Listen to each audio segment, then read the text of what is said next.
Hi friends, welcomes to Vasantham Saravanan channel.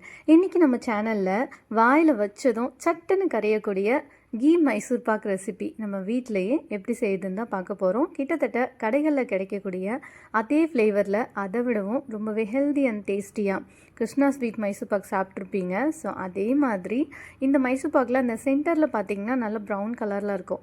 So அதெல்லாம் எப்படி இந்த மைசூர் பாக்கில் கொண்டு வருதுன்னு சொல்லிட்டோம். அதே டேஸ்ட்டோட நல்ல வாயில் வச்சதும் கரையக்கூடிய டேஸ்டியான மைசூர் பாக் ரெசிபி எப்படி செய்யுதுன்னு தான் இந்த வீடியோவில் பார்க்க போகிறோம். வீடியோக்குள்ளே போகிறதுக்கு முன்னாடி நம்ம வசந்தம் சரவணன் சேனலை சப்ஸ்கிரைப் பண்ணாதவங்க சப்ஸ்கிரைப் பண்ணிக்கோங்க. கூடவே இருக்க பெல் ஐக்கானையும் கிளிக் பண்ணிக்கோங்க.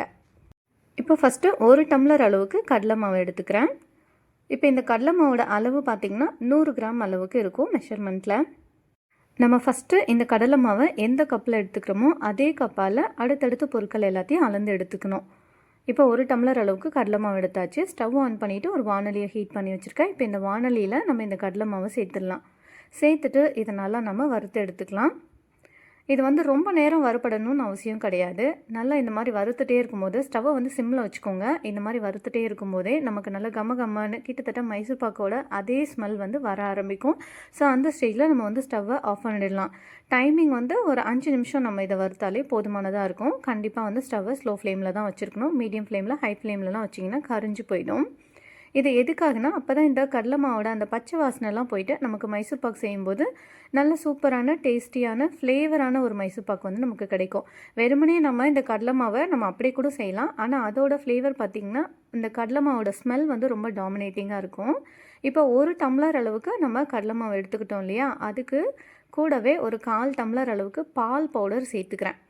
இப்போ இது எல்லாத்தையுமே சேர்த்து நம்ம ஒரு சல்லடையில் சலிச்சு எடுத்துக்கலாம்.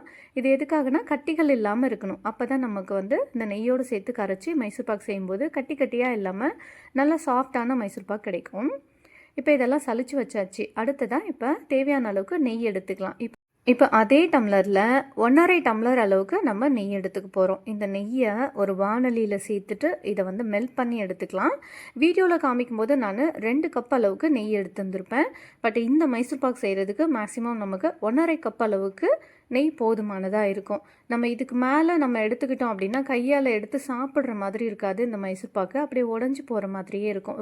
ரொம்ப சாஃப்டாக இருக்கும் 2 டம்ளர் அளவுக்கு நம்ம நெய் எடுத்துக்கும் போது. அதுவே 1.5 டம்ளர் அளவுக்கு நம்ம நெய் சேர்த்துக்கும் போது நம்ம கையால் இந்த கேக் ஃபார்முக்கு இருக்கும் மைசூர் பாக்கு கையால் எடுத்து நம்ம சாப்பிட்டுக்கலாம். நல்லாவே சாஃப்டான மைசூர் பாக்கு கிடைக்கும். இப்போ பாருங்கள், நெய் மெல்ட் பண்ணியாச்சு.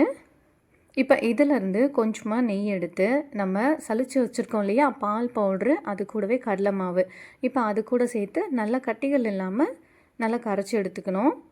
இப்போ இதுக்கு அளவெல்லாம் எதுவும் கிடையாது. இந்த கடலை மாவு கரையிற வரைக்கும் நம்ம அந்த அளவுக்கு தேவையான அளவுக்கு நம்ம நெய் சேர்த்துக்கலாம். மேக்ஸிமம் இதுக்கு பார்த்திங்கன்னா ஒரு 1/2 டம்ளர் நெய்யே போதுமானதாக இருக்கும். இப்போ நெய் சேர்த்துட்டு இதை நல்லா கரைச்சி எடுத்துக்கலாம். இந்த மைசூர் பாக் செய்கிறதுக்கு நம்ம நெய் தான் பயன்படுத்தணும்னு அவசியம் கிடையாது.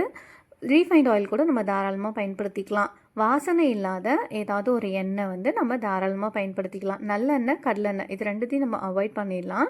வாசனை இல்லாத ரீஃபைண்ட் ஆயில் பயன்படுத்தி இதே மெத்தடில் நம்ம செஞ்சோம்னால நல்ல சாஃப்டான மைசூர் பாக் நமக்கு கிடைக்கும். இப்போ பாருங்கள், நல்லா இந்த கடலை மாவை நெய்யோடு சேர்த்து நல்லா கரைச்சி எடுத்துக்கிட்டாச்சு. இப்போ அடுத்ததாக நம்ம சர்க்கரை எடுத்துக்கலாம். இப்போ எந்த கப்பால் நம்ம கடலை மாவு எடுத்துக்கிட்டோமோ அதே கப்பில் 2 கப் அளவுக்கு சர்க்கரை எடுத்து வச்சுருக்கேன் நான். 2 கப் அளவுக்கு சர்க்கரை கரெக்டான இனிப்பு கொடுக்கும் இந்த மைசூர் பாக்குக்கு. இப்போ இந்த சர்க்கரையில் கொஞ்சமாக தண்ணி சேர்த்துக்கலாம். ஆல்ரெடி நான் ஸ்டவ்வை ஆன் பண்ணி வச்சுருக்கிறேன். ஒரு வானலியில் இந்த சர்க்கரையை சேர்த்து வச்சுருக்கேன். 2 கப் அளவுக்கு சர்க்கரை சேர்த்தாச்சு. இதில் ஒரு 1/4 டம்ளர் அளவுக்கு தண்ணி சேர்த்துக்கிறேன். சேர்த்துட்டு இந்த சர்க்கரை கரையிற வரைக்கும் இது நல்லா நம்ம கலந்து விட்டுக்கலாம். இந்த மாதிரி தொழவி விட்டுட்டே இருக்கணும். ஸ்டவ்வை மீடியம் ஃப்ளேமில் மெயின்டைன் பண்ணிக்கலாம். இப்போ பாருங்கள், நல்லா இந்த பாகு ரெடியாக ஆரம்பிச்சிருச்சு. இந்த மைசூர் பாக்கு நம்ம பாகு பதம்லாம் எடுக்க போகிறது கிடையாது. இந்த சர்க்கரை பார்க்குறதுக்கு ரொம்பவே கொஞ்சம் பெருசாக இருக்குது. அதனால் அது கரையிற வரைக்கும் இந்த மாதிரி நம்ம மிக்ஸ் பண்ணி விட்டுட்டே இருக்க போகிறோம். நல்லா கரைஞ்சி இது கொதிக்க ஆரம்பிக்கணும். இப்போ சர்க்கரை நல்லா கரைஞ்சி கொதிக்க ஆரம்பிச்சிருச்சு. பாருங்கள், நல்லாவே பொங்கி வர ஆரம்பிச்சிருக்கு. இதில் நம்ம கம்பி பதம்லாம் எதுவுமே பார்க்க தேவையில்லை. இப்போ இந்த ஸ்டேஜில் நம்ம கரைச்சி வச்சுருக்கிற கடலை மாவை ஸ்டவ்வை ஸ்லோ ஃப்ளேமில் வச்சுட்டு கடலை மாவை நம்ம இதில் சேர்த்துக்கலாம். பொறுமையாக இதை சேர்த்துக்கிட்டே ஒரு கரண்டியை வச்சு நல்லா கலந்து விட்டுட்டே இருக்கணும். அப்போ தான் அடி பிடிக்காமல் கட்டியாக ஆகாமல் நல்ல ஈவனான ஒரு டெக்ஸ்சரில் நமக்கு மைசூர் பாக் கிடைக்கும். பாருங்கள், வீடியோவில் காமிக்கிற மாதிரியே இப்போ இது நல்லா வந்து மிக்ஸ் ஆகிடுச்சு. நம்ம கடலை மாவு சேர்த்துட்டு ஃபஸ்ட்டு ஒரு 2 நிமிஷத்துக்கு இதை வந்து கைவிடாமல் அப்படியே நம்ம கலந்து விட்டுட்டே இருக்கணும். அப்போ தான் நமக்கு வந்து இது கெட்டிகள் ஆகாமல் இருக்கும். பாருங்கள், ஒரு 2 நிமிஷத்துக்கு அப்புறமா இப்போ நம்ம 1½ கப் அளவுக்கு நெய் எடுத்துக்கிட்டோம் இல்லையா, அதில் வந்து ஒரு 1/2 கப் அளவுக்கு நெய் கடலை மாவில் நம்ம சேர்த்து கரைச்சிட்டோம். மீதி இருக்க நெய்யை நல்லா சூடாக்கி வச்சுருக்கிறேன்.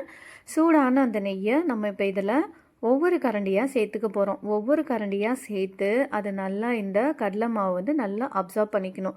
அப்சார்ப் ஆன பிறகு அதுக்கப்புறம் தான் நம்ம அடுத்த கரண்டி நெய்யை இது கூட சேர்த்துக்கணும். நெய் நல்லா சூடான பிறகு நம்ம ஸ்டவ்வை ஆஃப் பண்ணிடலாம். ஆஃப் பண்ணிவிட்டு ஒவ்வொரு கரண்டியாக நம்ம எடுத்து சேர்த்துக்கலாம். இந்த சாஃப்டான மைசூர் பாக்குக்கு நெய் வந்து ரொம்ப நேரம் சூடாகவே இருக்கணும்னு அவசியம் கிடையாது. அதே சமயம் கொதிக்கிற கன்சிஸ்டன்சிக்கு வரணும்னு அவசியம் கிடையாது. இப்போ பாருங்கள், ஒவ்வொரு கரண்டி நெய்யாக நம்ம இந்த மைசூர் பாக்கில் சேர்த்துட்டே வரணும். ஒவ்வொரு கரண்டி நெய்யும் நம்ம சேர்க்கும் போதுமே கவனிக்க வேண்டிய விஷயம் என்னென்னா, இந்த நெய் நல்லா இந்த மைசூர் பாக்கு வந்து அப்சார்ப் பண்ணிக்கிட்டு அதுக்கப்புறம் தான் நம்ம அடுத்த கரண்டி நெய்யை வந்து சேர்க்க ஆரம்பிக்கணும். உடனே நம்ம நெய் சேர்த்துக்கிட்டோம்னா இது அப்சர்வ் பண்ணாமல் அப்படியே நெய் வந்து பிரிஞ்சு வந்த மாதிரி ஆகிடும். நம்மளும் வந்து மைசூர் பாக்கு ரெடி ஆகிடுச்சின்னு சொல்லிட்டு அந்த கன்சிஸ்டன்சி சரியாக தெரியாமல் நம்ம எடுத்துருவோம். ஸோ அப்போ அது வந்து கேக் கட்டிங் போடுறதுக்கு வராது. அதே சமயம் நம்ம மேலேயும் அந்த நெய் வந்து தெறிக்க ஆரம்பிக்கும். அதனால் ஒவ்வொரு கரண்டியாக சேர்த்துட்டு அது நல்லா அப்சர்வ் ஆன பிறகு நம்ம இன்னொரு கரண்டி சேர்த்துக்கலாம். இப்போ பாருங்கள், மைசூர் பாக்கு ஆல்மோஸ்ட் ரெடி ஆகிடுச்சு. இந்த ஸ்டேஜுக்கு வரணும். இதுக்கு மேலே நம்ம இதை வந்து கிளறிட்டு இருக்கக்கூடாது. அப்படி செஞ்சோம்னா இது திரியாக வர ஆரம்பிச்சு நல்ல ஹார்டான மைசூர் பாக்கு, கிறிஸ்பியான மைசூர் பாக்கு மாதிரி ஆகிடும். ஸோ இப்போ இந்த ஸ்டேஜில் நம்ம வந்து ஸ்டவ்வை ஆஃப் பண்ணிவிட்டு இதை நம்ம ரெடி பண்ணி வச்சுருக்க ட்ரேயில் சேர்த்துடலாம். நான் ஆல்ரெடி பேக்கிங் ட்ரேயில் இந்த மாதிரி பட்டர் ஷீட் போட்டு வச்சுருக்கேன். அதில் கொஞ்சமாக நெய் தடவி வச்சுருக்கேன். ஸோ இப்போ இதில் நம்ம மைசூர் பாக்கை வந்து சேர்த்துடலாம். இப்போ மைசூர் பாக்கு வந்து சேர்த்தாச்சு. நம்ம வந்து இந்த ட்ரே எல்லாம் முன்னாடியே ரெடி பண்ணி வச்சுக்கணும். நம்ம வந்து இந்த மைசூர் பாக்கெலாம் ரெடி பண்ணுறதுக்கு ஆரம்பிக்கிறதுக்கு முன்னாடியே இந்த ட்ரே எல்லாம் நம்ம ரெடி பண்ணி வச்சிடணும். ஏன்னா நம்ம ஒன்ஸ் இந்த மைசூர் பாக்கு ரெடி பண்ண ஆரம்பிச்சிட்டோம்னா அதுக்கப்புறம் அதை நடுவில் விட்டுட்டு மற்ற வேலைகள்லாம் செய்ய முடியாது. அது அப்படியே அடி பிடிச்சி கரைஞ்சி போயிடும். அதனால் முன்னாடியே நம்ம இந்த ட்ரே, நெய் இது எல்லாத்தையும் நம்ம ரெடி பண்ணி வச்சிடணும். கடைசியாக தான் நம்ம வந்து இந்த மைசூர் பாக்கு செய்யவே ஆரம்பிக்கணும். இப்போ பாருங்கள், இதை அப்படியே நம்ம நல்லா டேப் பண்ணி விட்டுக்கலாம். இது வந்து அப்படியே ஆறட்டும். இப்போ இதோட சூடு ஓரளவுக்கு குறைஞ்சிருக்கு. இப்போ இந்த ஸ்டேஜில் நம்ம வந்து இதில் தேவையான சைஸ்க்கு கட் பண்ணி வச்சுக்கலாம்.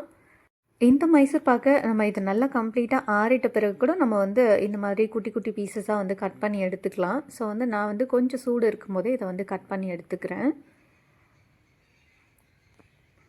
இப்போது இந்த வீடியோவில் காமிச்சிருப்பேன். நான் வந்து 1 டம்ளர் அளவுக்கு கடலை மாவு கூட 1/4 டம்ளர் அளவுக்கு பால் பவுடர் சேர்த்துருப்பேன். இது எதுக்காகனா, இந்த மாதிரி நீங்கள் பால் பவுடர் சேர்த்து இந்த கீ மைசூர் பாக் செஞ்சு பாருங்கள். கடையில் கிடைக்கிற மாதிரியான அந்த ப்ரௌன் கலர் டெக்ஸ்சர் வந்து நல்லா அந்த சென்டரில் நல்லா அழகாக ஃபார்ம் ஆகி வரும். அது மட்டும்தான் ரீசன் கிடையாது. இதோட டேஸ்ட்டு நார்மலாக நம்ம செய்கிற கடலை மாவு மட்டுமே வச்சு செய்கிற அந்த கீ மைசூர் பாக்கை விடவும் இது அப்படியே மவுத் வாட்டரிங்காக இருக்கும். அவ்வளோ டேஸ்டியாக இருக்கும். கிருஷ்ணா ஸ்வீட் மைசூர் பாக்கோட எக்ஸாக்டான டேஸ்ட்டு இந்த மைசூர் பாக்கில் பால் பவுடர் சேர்த்து செய்யும்போது கண்டிப்பாக உங்களுக்கு கிடைக்கும். கண்டிப்பாக ட்ரை பண்ணி பாருங்கள். இப்போ மைசூர் பாக்கு வந்து கம்ப்ளீட்டாக ஆறிடுச்சு. இதுக்கப்புறமா நமக்கு தேவையான சைஸில் இதை வந்து இந்த மாதிரி குட்டி குட்டியாக பீசஸ் போட்டு நம்ம இதை ஸ்டோர் பண்ணி வச்சுக்கலாம். மைசூர் பாக்கை கட் பண்ணும்போதே தெரியும் எவ்வளோ சாஃப்டாக இருக்குதுன்னு பாருங்கள். அதே சமயம் அந்த சென்டரில் சைடில் பாருங்கள், அந்த சென்டர்லலாம் நல்லா அழகாக டார்க் கலர் வந்து ஃபார்ம் ஆகி இருக்குது. சாப்பிடும்போது ரொம்ப ரொம்ப டேஸ்டியாக இருக்கும். கண்டிப்பாக ட்ரை பண்ணி பாருங்கள். இந்த மைசூர் பாக் ரெடி பண்ணுறதுக்கு எனக்கு மேக்ஸிமம் ஒரு 20லேருந்து 25 நிமிஷம் வந்து தேவைப்பட்டுச்சு. ஸோ வந்து ஸ்டவ்வை வந்து மீடியம் ஃப்ளேமில், ஸ்லோ ஃப்ளேமில் மாற்றி நான் வந்து ரெடி பண்ணி வச்சுக்கிட்டேன். ஓகே ஃப்ரெண்ட்ஸ், கண்டிப்பாக நீங்களும் இதே மெத்தடை ஃபாலோ பண்ணி இந்த சாஃப்டான கீ மைசூர் பாக்கை உங்கள் வீட்டில் செஞ்சு பாருங்கள். செஞ்சு பார்த்துட்டு இதோட டேஸ்ட்டு எப்படி இருந்ததுன்னு கமெண்ட் பண்ணுங்கள். இந்த வீடியோ உங்களுக்கு ரொம்ப பிடிச்சிருந்தா இந்த ரெசிபியை உங்களோட ஃபேமிலி அண்ட் ஃப்ரெண்ட்ஸ்க்கு ஷேர் பண்ணுங்கள், லைக் பண்ணுங்கள், கமெண்ட் பண்ணுங்கள். இன்னும் நம்ம வசந்தம் சரவணன் சேனலை சப்ஸ்கிரைப் பண்ணாதவங்க சப்ஸ்கிரைப் பண்ணிக்கோங்க. கூடவே இருக்க பெல் ஐக்கானும் கிளிக் பண்ணிக்கோங்க. தேங்க்ஸ் ஃபார் வாட்சிங்.